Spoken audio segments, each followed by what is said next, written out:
Coming up on MiWeek, we are in Detroit for a special One Detroit show on the workforce of the future. Nolan Finley, Stephen Henderson, and several guests join me to talk about filling high-demand jobs in the skilled trades. We'll discuss the talent gap, putting returning citizens to work, and job training programs. I'm Christy McDonald. Stay with us for MiWeek and One Detroit on the road. Masco Corporation is proud to manufacture innovative and environmentally friendly products for the home. Delta faucets, craft-made in Merillat cabinets, and Behr brand paints have all been designed with you in mind. Masco and its family of companies, serving Michigan communities since 1929. Funding for this program is also provided by the W.K. Kellogg Foundation, guided by the belief that all children should have an equal opportunity to thrive. The John S. and James L. Knight Foundation. The Detroit Journalism Engagement Fund, a project of the Community Foundation for Southeast Michigan that's working to increase quality journalism and help better inform communities. The Shirley and Bill Fox Fund for Leadership and Public Affairs. Ford Motor Company Fund. Business Leaders for Michigan. And by the financial support of viewers like you. Thank you.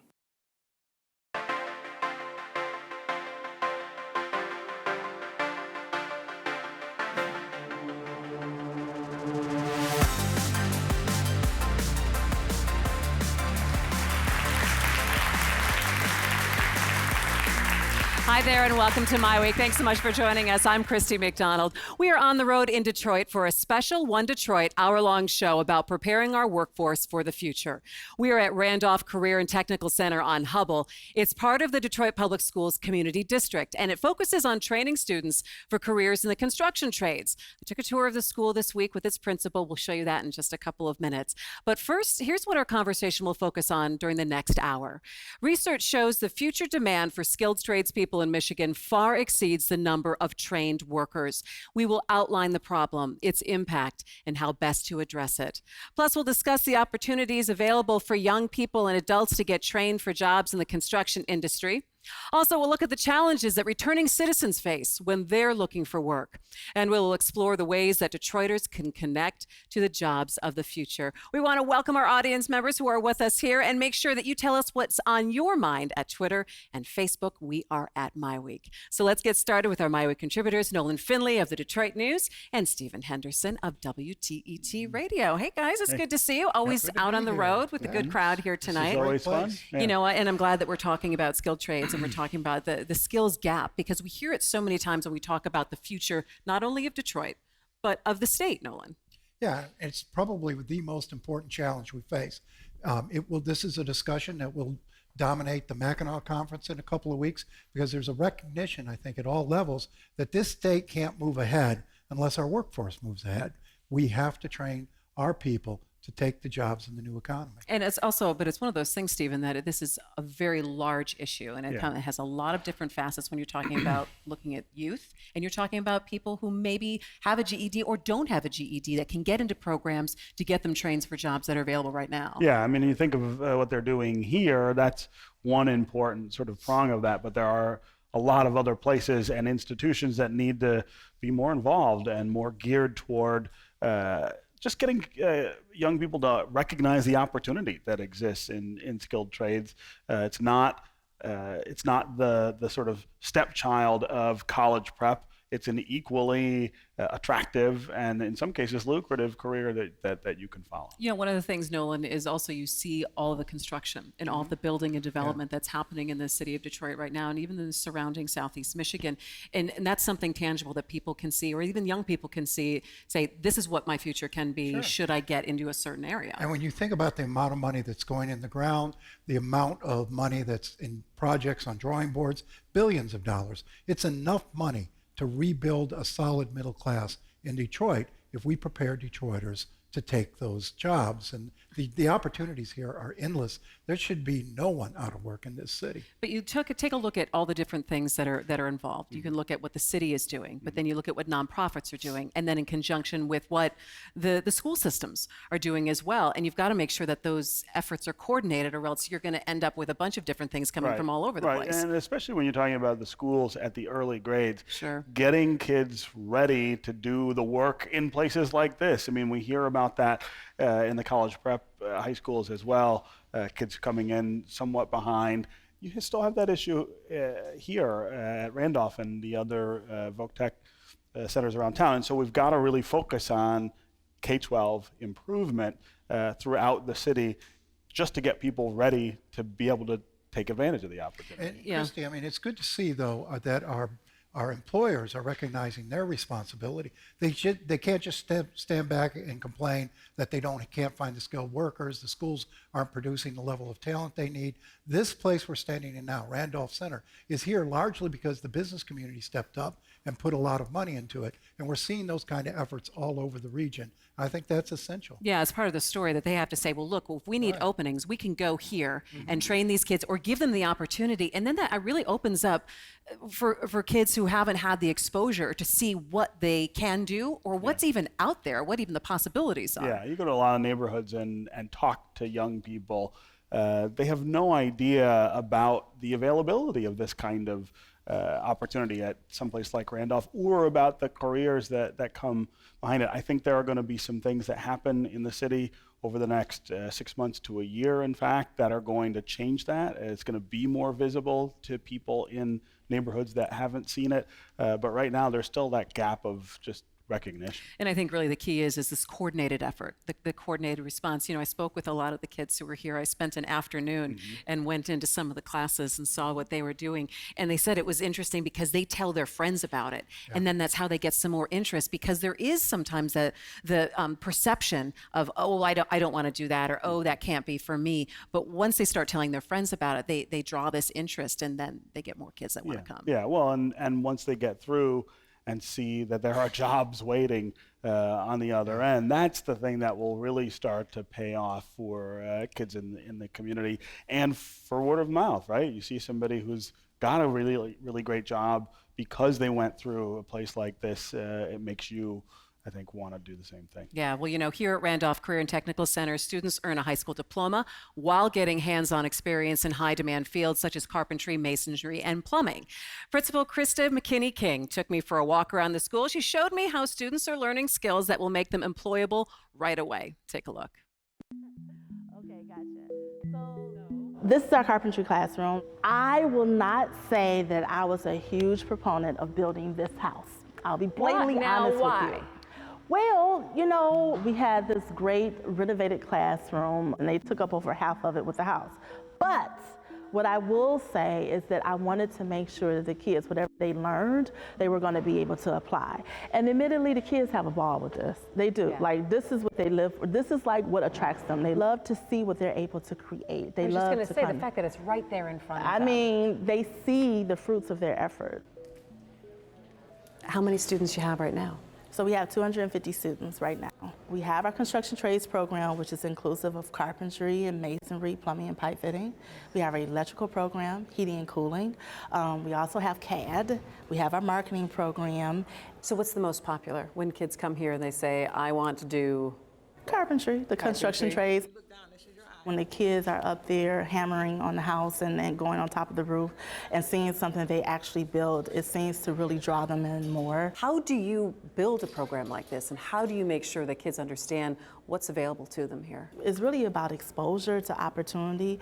What I have to make sure of is that the kids understand this lays the foundation for them to go on to something better.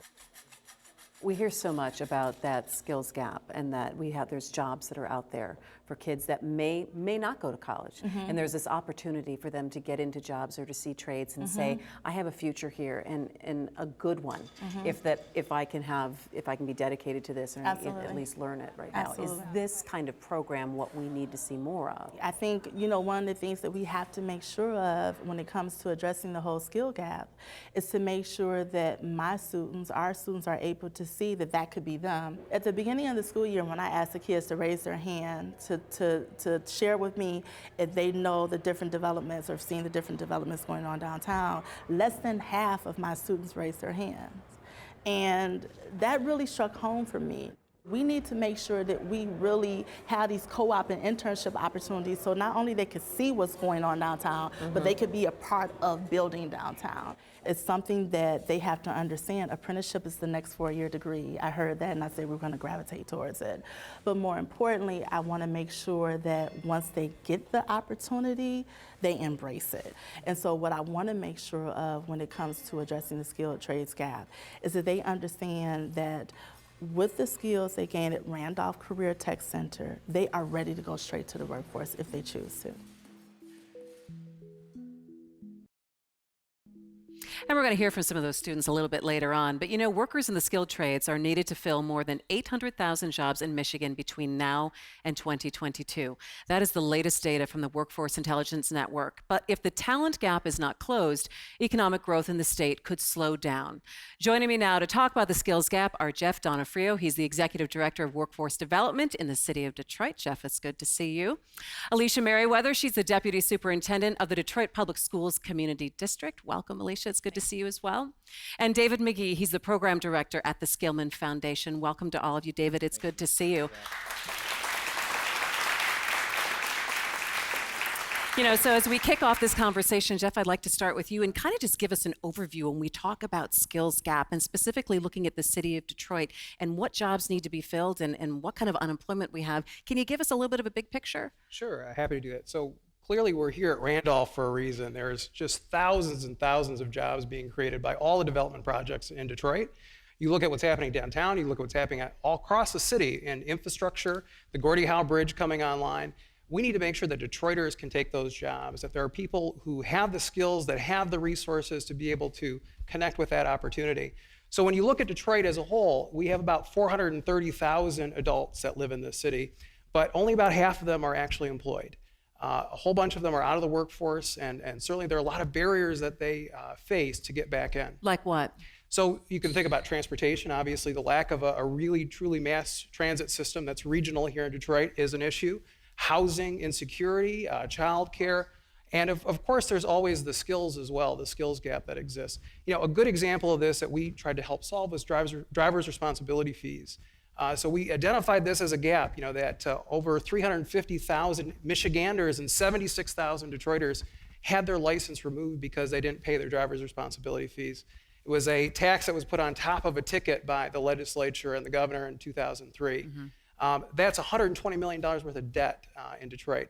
18% of our adult population that can't drive to work. That's a huge barrier. But we have a solution that Lansing passed a bill. It's going to be all eliminated in October. We actually have early forgiveness options for those who are going through workforce training. So we're actively engaged in trying to knock down that barrier for Detroiters. Okay, and so that's just one. That's of a couple barriers when you take a big look at it. David, let me ask you, when we look as a whole in terms of the future of where our state is heading, not just the region, but the state, and we say we've got to do something about talent and a skills gap, where do we need to start first? Yeah, that's a great question because this skills gap that we're having a conversation on is actually rooted in a couple of other gaps, right? An opportunity gap that exists and also a well-being gap. Right, so when you talk about the state overall, 1 in 5 children across the state of Michigan are living in poverty. You look at the city of Detroit, over half of the young people here are living in poverty as well. So as a foundation, what we want to do is work with partners, some of them that are actually joining us today, to do a couple of things. 1, identify the gaps that exist.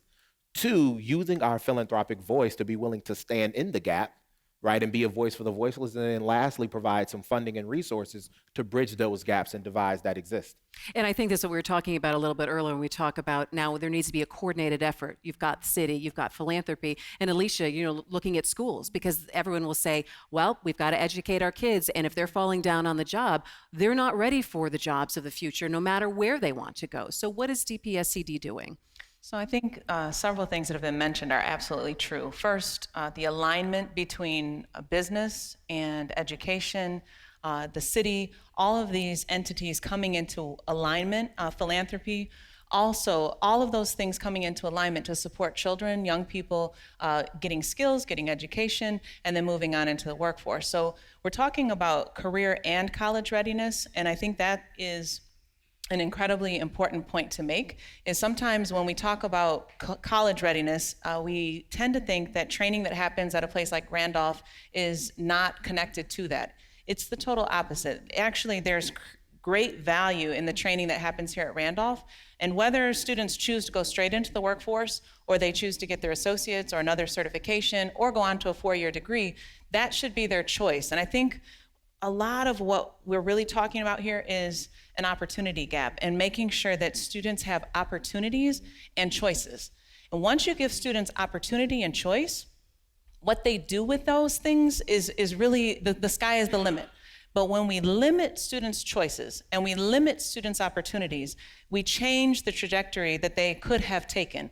And so I think when we look at the development that's happening here at Randolph and the collaboration between business, industry, philanthropy, what we're really talking about is breaking down barriers of all sorts to make sure that young people have opportunities and choices. Because true poverty means you have neither of those. True poverty means you don't have opportunity and you don't have choice. And so when we start adding choice and opportunity, you're really addressing poverty and you're addressing the other issues at its root. And you cannot change the outcome unless you address the root cause. So let me ask you this. When you start talking to kids about what kind of path they may want to go on, or even start educating them about what paths are even available to them, what age are we talking about in terms of where you have to start getting them to focus or getting them to see certain things? I think you have to start very, very young with exposure. So meaning you don't know what's possible unless it's shown to you. And so at very young ages, and this is one of the things we're really working on in DPSCD, is really looking at how do we make sure that students are exposed to as many options as possible starting at a young age. That means all kinds of things from career days and career explorations all the way up until I think about middle school is where you drill down more deeply into career pathways. And so one of the things that DPSCD is doing in the next couple of years will be building out career pathways and career academies at all of our high schools, Randolph, Bright Hop, Go Lightly. Our career techs will be included in that. But the idea of building out career pathways that start in middle school so that, and many adults can relate to this, when you're taking educational courses in high school, sometimes the key question is, why do I have to learn this? Do I really need I this? really need to know this? Really need and this. so if you can really help students to understand what they want to do, and then again, give them options, opportunities, and choices in terms of following that career pathway, their work at the high school level becomes relevant. Okay, so we see the opportunity and the choice. Jeff, talk to me then about what the city is doing in terms of taking that and then looking as a whole at workforce development, specifically what you're doing in the city. Yeah, so how do we leverage that? How do we take that career pathway training that's already being implemented at the school system and extend that into the summer, right? So that's our Grow Detroit's Young Talent Summer Youth Employment Program. 8,000 young people, 14 to 24, who get their first job through the city, who are able to learn those work readiness skills, who are able to find, potentially a career pathway that they want to pursue in an industry. We also take the CTE schools here. So Randolph being the first one, where, of course, we have high school students in the daytime, but then adults in the evening, too, working in the same classrooms, learning the same skills, and trying to fill that talent pipeline. So how do we make sure that we have a holistic view? We are removing barriers at the high school system and through the K through 12 system, and then making sure that we're doing that also for adults. So David, when we hear about this and we think about opportunity and we think about some of the barriers like poverty and taking a larger picture about where the city can be now in the next 5 years from now, when we have a kind of attack from all sides, what do you think that we should be able to see if we start working in conjunction here? I think we will begin to see a community where we can institutionalize luck. And what I mean by that, nowadays, opportunity in and of itself and success for many, many young people is random. So how do we institutionalize luck and democratize opportunity in and of itself? The work around Grow Detroit's Young Talent, the work that's taking place here at Randolph, our role in the funding community is to help enable those pieces, right? Because programs are powerful, but policy and practice is progress. So what does that look like? That looks like the 8,000 young people that are having their very first job through Grow Detroit's Young Talent, engaging the funding community and Skillman as a partner, raising our hand and say, you know what, we understand in order for that to happen and for that to continue to happen, there's quite frankly, to be transparent, some non-sexy things that need to be taken care of, such as infrastructure. So that's where the foundation has come in. So those 8,000 young people, you'll see us come in to undergird that to ensure that young people are getting paid via a debit card into payroll processing so they don't have to get a paper check and go to a check cashing place and things like that. So how do we systematize some of these things that actually take place? So beyond the program, over the next 5 to 10 years, these things become woven into the fabric of how the city of Detroit does business. And Alicia, is it really also changing the way we think about certain things as well? And not saying, well, this is how people should feel about skilled trades, and then you people should go to college, that there is a different way that we need to start looking at things, that the different paths might not be specific to everyone. You're absolutely correct. That really gets to one of the roots of the issues, is around mindset and understanding that opportunity can be found in multiple ways. And one thing I often say to parents is, the biggest thing you can do for your child is to find out what they're interested in, and then help them to find the opportunities that will get them to that end goal, whatever it is. And so I used to say to my students when I taught middle school not far from here, I would say to them, as long as you do something that is productive and is not illegal or immoral, I'm good. So find something that interests you, and then let me try to find the ways that connect opportunities to that dream. And never crush a child's dream. I mean, I think one of the saddest things I've ever seen is when someone who has a true passion for something, an adult says to them, why are you thinking about doing that? That is not a good idea. You should do this. That is really not the role of an adult, to crush children's dream. The role of an adult is to figure out ways to support children in finding their path, making sure that they do have opportunities that are institutionalized. And as a DPS graduate, as a lifelong Detroiter, this is exciting, because when you start talking about institutionalizing opportunity and chances, and you look at removing barriers as a system, then you're talking about changing the game. And because the path also might change, and saying it's okay. It's okay. It's okay if that path changes. I'm going to let you have the last word here, Jeff, because really we're looking at the success of the city that we all see changing, and we see growing, and we see some different opportunity, but there needs to be more opportunity for people who are here, because you want people employed, you want to grow a tax base, and you want a thriving city.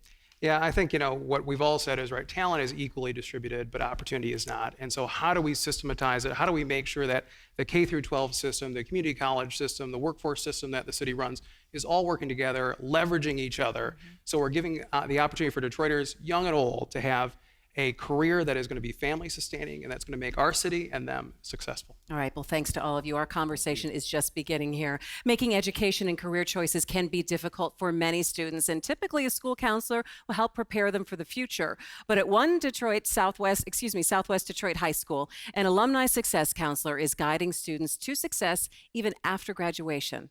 One Detroit producers Bill Kubota and Will Glover have the story for us.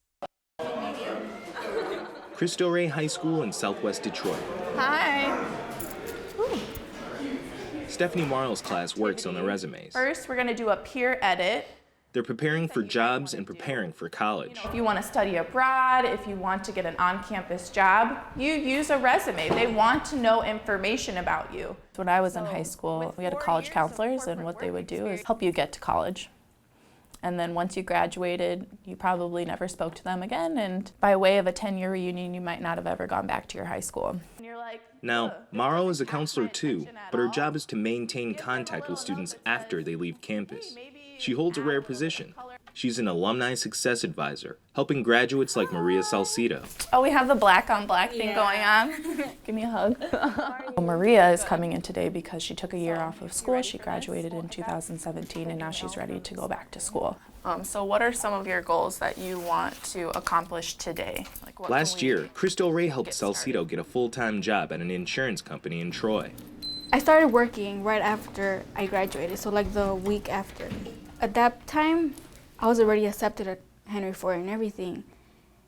And then I just, around August or something, I'm like, let me just take a break. I don't want to start college right now. I feel like if I start college right now, I'm going to just not even do good. I'm just not my mind is not ready for it. I was kind of nervous and scared. Now, Salcido wants to stay on the job while attending Henry Ford College. I applied and I was accepted. If she graduates, she says her employer has bigger plans for her. Yeah, write on it, okay? Detroit journalism cooperative partner Bridge Magazine found Michigan ranked 28th getting high schoolers to college, but near the bottom at 41 getting them through college.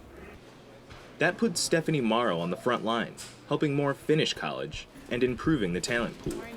Because I feel like if I didn't have that resource, like her as a resource, I would be really, really lost. I wouldn't have no one to really like help me and like go through the process and each step, which I know she knows all about, you know, college and everything.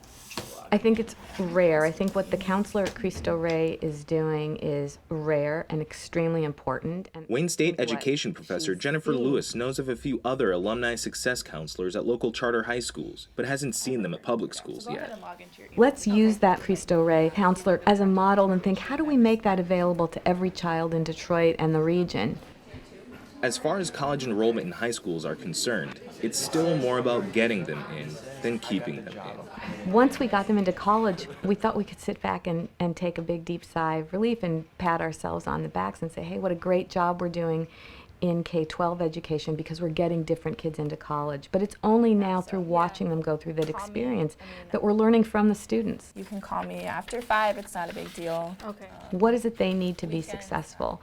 You gotta have the resources to be able to put something like this into place. You gotta have the time. So we as a school have committed to it because we see that once you graduate, that doesn't mean like, yay, we've succeeded, right? We got you to high school graduation, but we wanna get you to your college graduation as well. That could help you into a career or a job that helps you sustain yourself. Detroit's construction boom has increased the urgency to promote the skilled trades as a viable career option. The demand for workers in this region far exceeds the number of skilled tradespeople. Here to talk about job opportunities are Dennis Mitchell from Barton Mallow, Laura Graneman of Quicken Loans, Krista McKinney-King, principal here at Randolph Center, and Darius Keller, a former Randolph student now enrolled at Eastern Michigan University. Welcome, panel.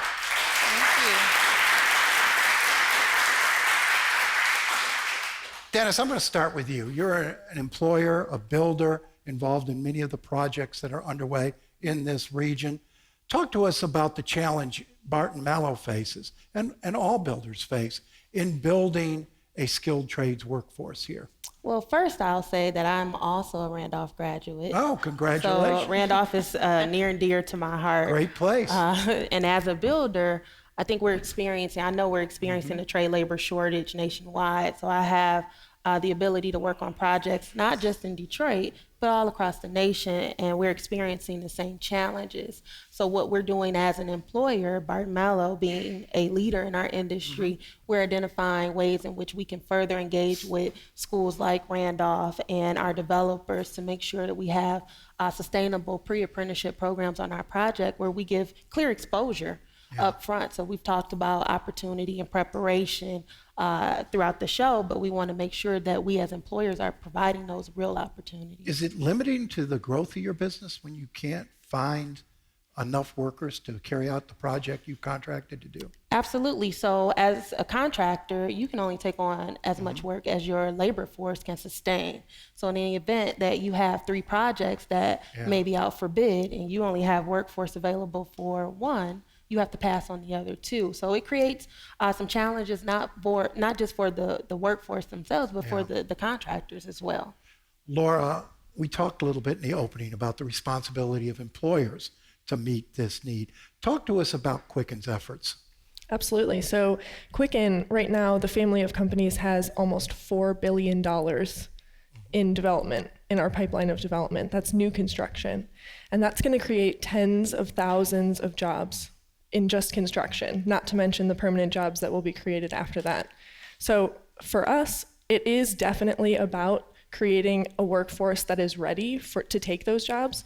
It's also, we have those jobs and we need to fill them in order to create the environments that we're trying to create through that new construction. So what form does your involvement take in terms of job training?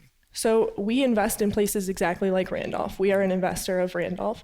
We also invest in other career technical education programs. So similar to Randolph, we have another investment where we're the lead investor in Breithoff, which is a culinary arts, and they also do automotive. So that's a really exciting opportunity for us. Places like this are amazing to be able to help students see the exact opportunity that they're going to be able to take after they graduate, whether they want to go to college or not. There's an opportunity for them. Krista, this place is fabulous, but it didn't always look like this. Got a big infusion, Randolph did, of money from the city, from the state, from the business community primarily. What sort of difference has that made in your ability to train young people and older people to fill jobs in the construction trades? Sure. Couple of things, and yes, we had a great opportunity for the building to be improved, but more importantly, with improvements came marketability. And so what we wanted to do was make sure that not only the community, that it of course encompasses both young people and adults, they were able to come here to Randolph to see all that we have to offer. So when it came to equipment upgrades, larger classroom space, and just the opportunity to use, or the trends that are necessary for them to really forego in their career path, it was incredible. So after writing the checks, did those businesses stay involved here in terms of helping with the curriculum, Yes. helping with the training, helping with the placement of your graduates? Actually, what we did was, starting out this school year, it was all about the revitalization of Randolph. And so it did not end once the walls were painted and the carpet tiles were done. What has happened is we have continued to partner with business and industry so our students can have those co-op and internship opportunities so they can continue to grow and become something more of what they want to be. Darius, oftentimes the choice is presented as either or, either voc tech school or college prep. You followed both paths. You went first to Randolph and then on to Eastern Michigan, where you're studying mechanical engineering. This can be a pathway to college and career too, correct? Correct. Well, when I first attended Randolph, I didn't want to do anything. I didn't want to do none of this. I know that feeling. I didn't really know I about still construction. don't, Darius. but they make me. But I didn't know anything about construction. So when I first came here my sophomore year, so it was just given to me because our class was a huge class. So it was given to me, and the first choice I looked at was masonry, because I used to play with Legos. So it was, there you go. Makes all the sense in the world. Yes. So I got into it. First week of class, it was like, nah, I don't like it. And I wanted to leave. So something just told me to stay. The teacher, Matthew Bracey, he the one that pushed me all the way to do everything far as becoming a skills USA leader. Yeah. And I was state parliamentarian, and that was something new for me. So you're in college after having gone through Randolph. Did you get the skills you needed to succeed in college, to prepare yourself for that life? Yes. Well, yeah, communication skills, workplace skills. So I took that and ran with it to Eastern Michigan. And I wanted to pursue construction, masonry, but something just told me, like, I always wanted to do mechanical engineering ever since I was young. So I pushed forward to that, but I still do construction masonry on the side with Matthew Bracey. You can still lay a mean roll of bricks. Laura and Dennis, want to put this question to the two of you as employers, as people who are doing projects in the city, you and your employers. The city has a mandate that's a certain percentage, half the workers you hire on a project has to be city Detroiters. The city itself acknowledges that those employees don't exist. Do you see that as an unfair condition or as a motivator to get those workers up and trained? I think for us, and I'm sure for you as well, we're motivated. I mean, this is a motivating community. Just sitting here and listening, it is motivating to want to provide these jobs. And so we're going to do everything we can to invest in places like Randolph and beyond, and create those internship opportunities and create those apprenticeship opportunities with the developments that we have in order to fulfill that mandate. But beyond that, to just do the right thing. Just to add to that, the mandate was created at a time where our workforce was much stronger. We had a much stronger middle class. So when the mandate was enforced again, most recently, there were some challenges that have been faced, and 51% of the total hours on the project have to be worked by local residents. So there are some nuances with that, but it creates the opportunity to identify creative ways in which we can provide those opportunities on the projects. So it's one thing to just come into our industry and think that you're going to work on a project. Well, you may not like the trade that you sign up for. So we do a good job now at creating those exploration opportunities, the exposure component that has been mentioned. You have to provide exposure to young people. It's no way that they're going to be able to be successful in life if they don't have exposure to different things. It's just the reality of it. So we do a good job now. There were a lot of lessons learned by implementing and enforcing the mandate on some of the most recent projects in the city of Detroit, but things like the Bartmella Boot Camp have grown out of that. So the lessons that have been learned are starting to create opportunities for us to learn, not only as an industry, but to provide the opportunities for the middle class to make it strong again. Krista and Dieras, is there a stigma attached to going to trade school, to folk tech school, instead of into a college prep course? Are you having trouble recruiting students for these programs and convincing them that there's a good life at the end of this? So it's gotten better. We still have a ways to go. A lot of times students, people, period, look at construction trades still as a dirty job, but they need to understand that there's an advancement in construction trades. And so my role here as the instructional leader, but more importantly, my teachers here, the entire staff, we make it a point to market what we have to offer. And then of course, with the partnerships that we have with business and industry, it works really well. So we're taking persons who are Randolph alum and we're putting them in front of the students so they can see, wow, that could be me. And I think anytime you give students the opportunity to see, wow, that could be me, you're doing what you need to do. And I kind of feel like it should be told to say, college, okay, I heard this a lot. College is not for everybody. And this is a great opportunity right here. Construction trade school is the place to come, I would say myself, as far as being a student here. So it's not like I don't even have to go to college to become something. So, I'm sorry. So as we wrap, let's get to the bottom line. Laura, Dennis, how much money can these kids make when they graduate? You can make a six-figure salary depending absolutely. on the trade that you go into. Absolutely. And a lot of folks graduating from college today not doing that. Yeah, Thanks they have to our 6 figure panel. We homes. appreciate you.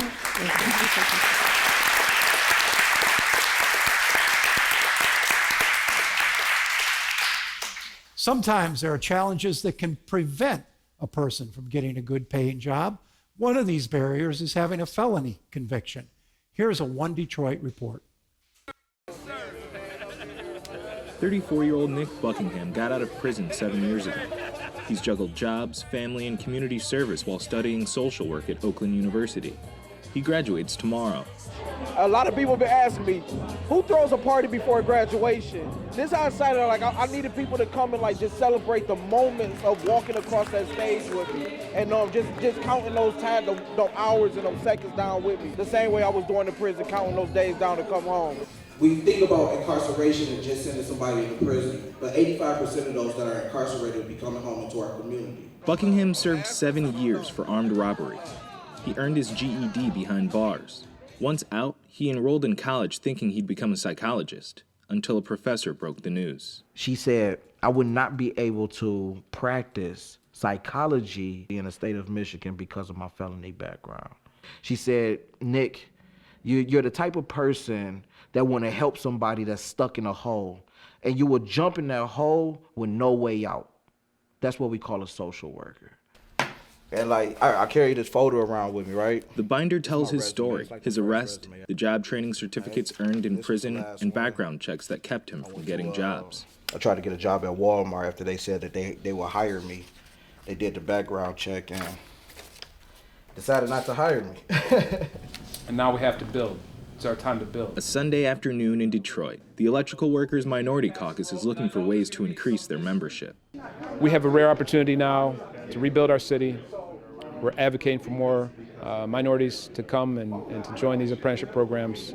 Today is one of the days that we do that advocacy. For years, Tamuk Scruggs bounced from job to job.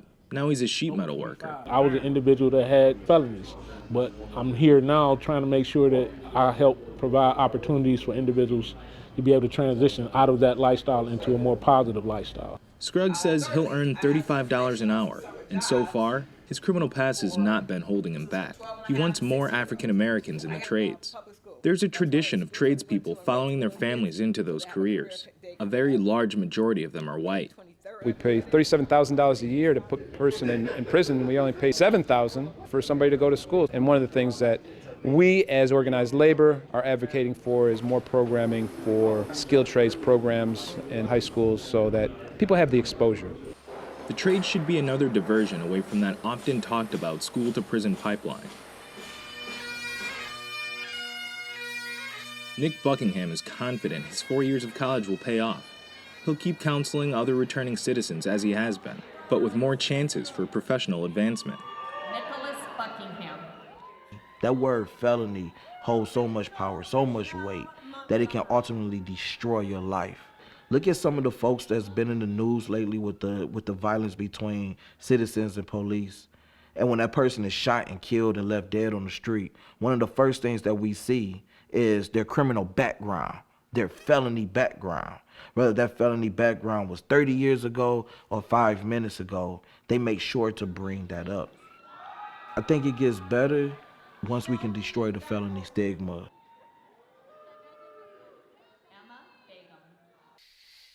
There are employers who are willing to give ex-offenders a chance to work, but as with any career opportunity, job readiness and training are the first steps to getting hired. Here to talk more about connecting Detroiters with jobs are Nicole Sherrard-Freeman, head of Detroit Employment Solutions Corporation, Mario Bueno, co-founder of Luck Incorporated, and Felicia Wiseman from IBEW Local 58. Welcome to all three of you. So, Nicole, let's talk about this challenge that a lot of people in our community here in the city of Detroit have, which is that they've got some sort of felony involvement on their record, and there are a lot of employers who say, you know what, I'm apprehensive about that. What is Detroit Employment Solutions doing about that? Yeah, so yes, that is in fact a challenge, and there are a couple of things underway. So one of the things that we're excited about is being the engine behind Detroit at Work. And so as the engine behind Detroit at Work, it's really our responsibility to meet people where they are, including returning citizens, obviously, and to develop opportunities, job opportunities, training opportunities that fit their backgrounds. You know, what we have really found in the employer community, Stephen, is that there's an assumption that employers don't want to hire folks with a background. But what we find when we really get into conversations with some employers is that when you ask them to really peel back what their need is, many of them are willing to change their position on that and really think through, are there jobs that require that I hire somebody without a background, and are there other jobs where really having a background doesn't matter? Yeah. So we're fortunate to have a community of employers willing to ask themselves tough questions. And you're finding them receptive to that conversation when you want to make it. We are. In fact, the Mayor's Workforce Development Board brought in John Hopkins a couple of years ago to talk specifically about how they built their community of ex-offenders, folks with a background, to be a large component of their workforce. They were successful at it and talked with our employers, and that helped move the needle as well. Yeah, Mario, you are working with people who face this challenge, but you have this incredible personal story also about coming back from prison to try to rebuild a life. Tell us a little bit about that and about the work you're doing. Thank you again. I'm humbled to be here. So at 16, unfortunately, you become like the ones you're around the most. And from 13 to 16, I socialized and associated with drug dealers, a culture that embraced paradigms that said it was okay to rob and hurt people, and specifically drug dealers. So I served 19 years from the age of 16 in 16 different adult prisons for the robbery and murder of a guy during a drug deal. And throughout that process, now 20-something years later, I'm a co-founder of Luck Inc., a nonprofit who is currently partnered with DESC and Circle Metro in relation to trying to meet the needs of men returning from prison basic needs, as the last panel talked about in relation to the impoverished school children. We talk about trying to guide people towards self-actualization, but we know that if you're hungry, right? Jesus turned 5 fish into 5,000 because their stomachs would have been growling, they wouldn't have heard them, right? So they need their basic needs met. And on top of that, when you're talking about returning citizens, they do need a skill trade. They do need a cognitive restructuring component pre-release, because this is physics, it's not philosophy. Whatever they're doing before they come home, they're gonna do that out here. And then lastly, they need an opportunity. And what are we seeing inside the correction system now in terms of trying to get people ready to come back to communities and be ready for it? So I've been released 4 years now. And before I left, they were beginning a vocational village.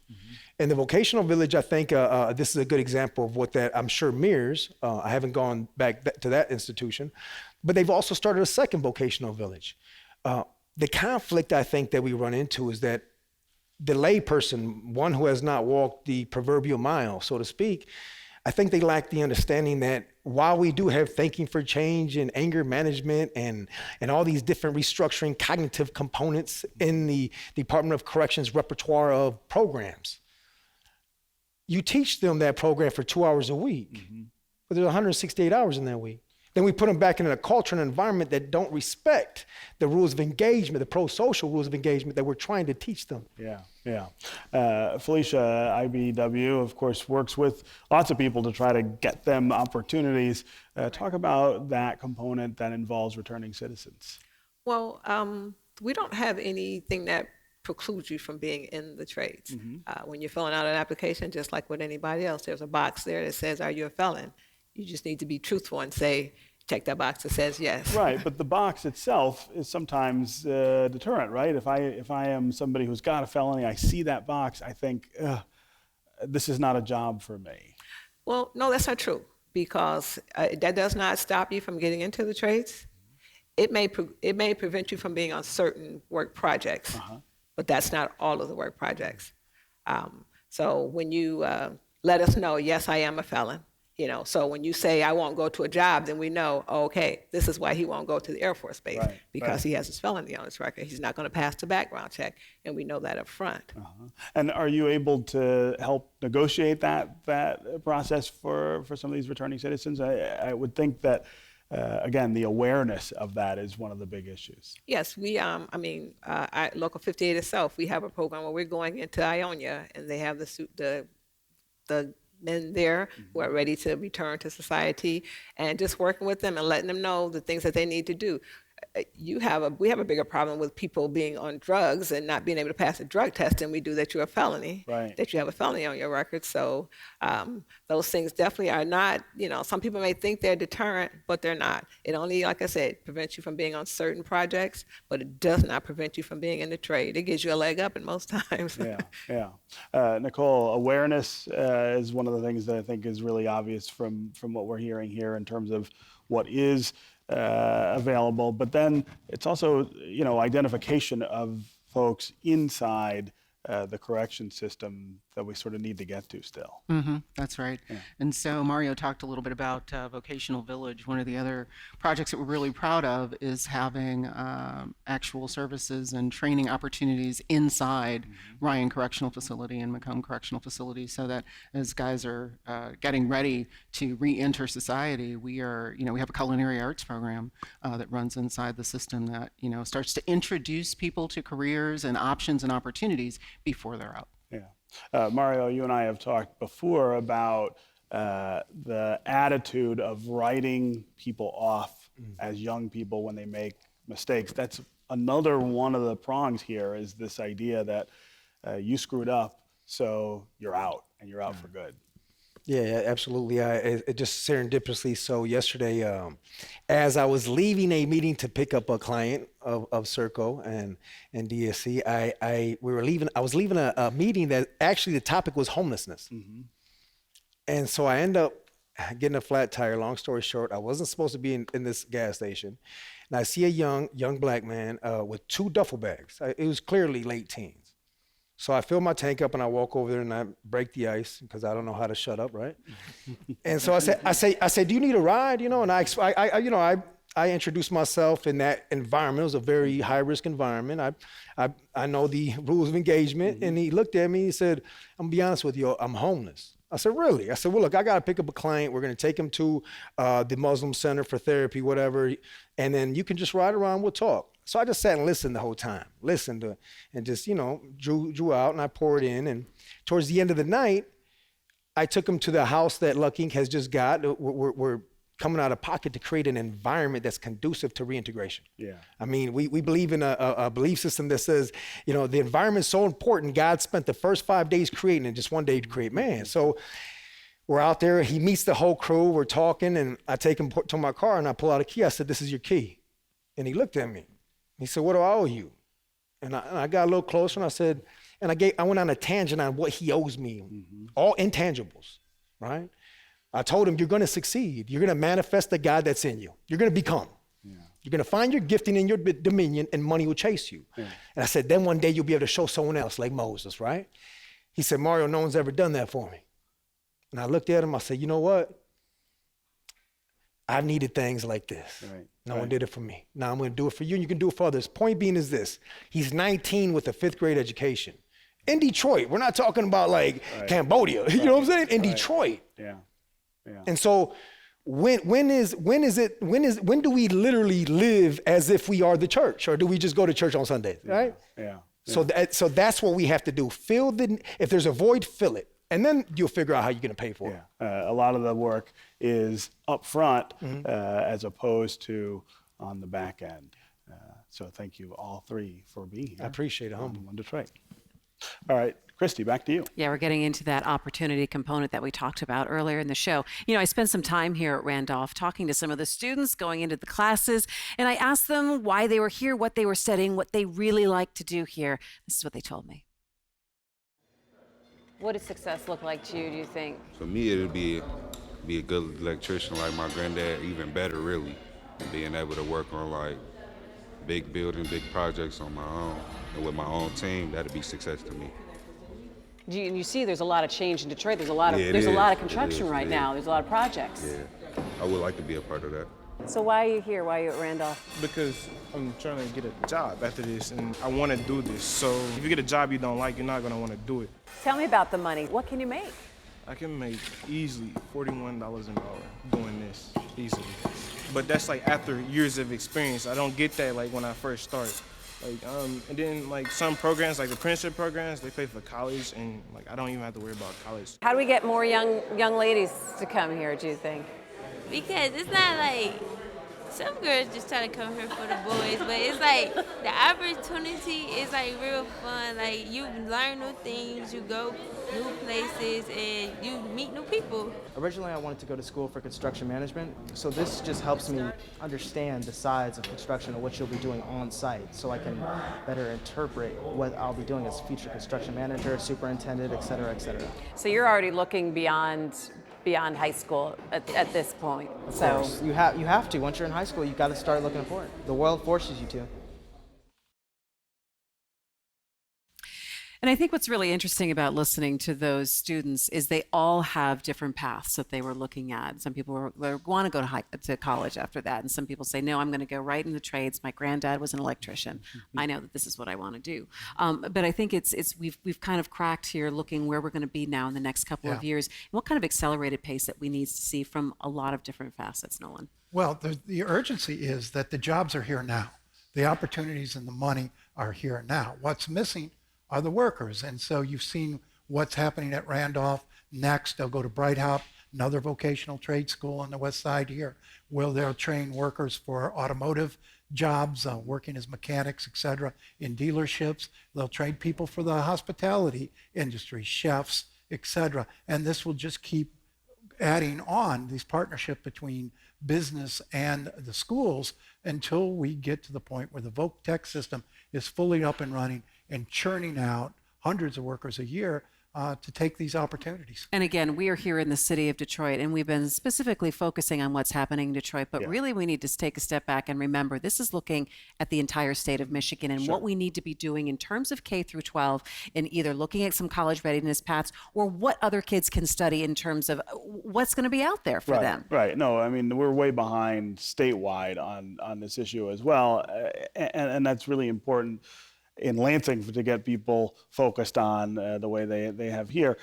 At the same time, I don't want to downplay the extra significance I think this issue plays in Detroit. When we're talking about words, when you're using words like resurgence and comeback in the city, who are we talking about, and what are we talking about being possible for people who live here? All of the questions that are getting raised about that sort of fall at the feet of this issue, that opportunity, creating opportunity for young people that didn't exist before. That is the nature of comeback and resurgence. And again, we're behind. This is a great example, but there's a lot more to do. And creating opportunity for people who are here and have been here. All right, well, that is going to do it for this special MiWeek Roadshow. Thank you so much for joining us. Thanks so much to Randolph Career and Technical Center, and of course to Detroit Public Schools Community District for hosting us. As always, you can find us during the week on Facebook and on Twitter. For all of us at Detroit Public Television, I'm Christy McDonald. We will see you next time for MiWeek. Take care.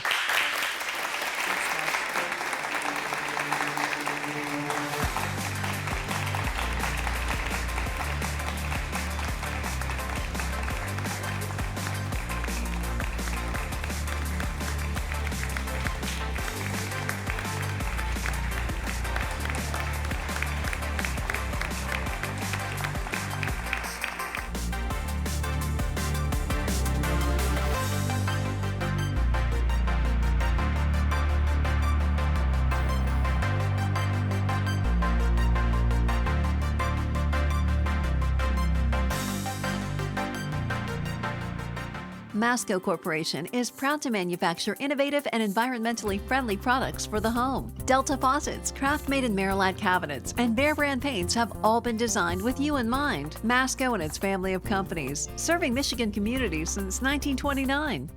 Funding for this program is also provided by the W.K. Kellogg Foundation, guided by the belief that all children should have an equal opportunity to thrive. The John S. and James L. Knight Foundation. The Detroit Journalism Engagement Fund, a project of the Community Foundation for Southeast Michigan that's working to increase quality journalism and help better inform communities. The Shirley and Bill Fox Fund for Leadership and Public Affairs. Ford Motor Company Fund. Business Leaders for Michigan. And by the financial support of viewers like you. Thank you.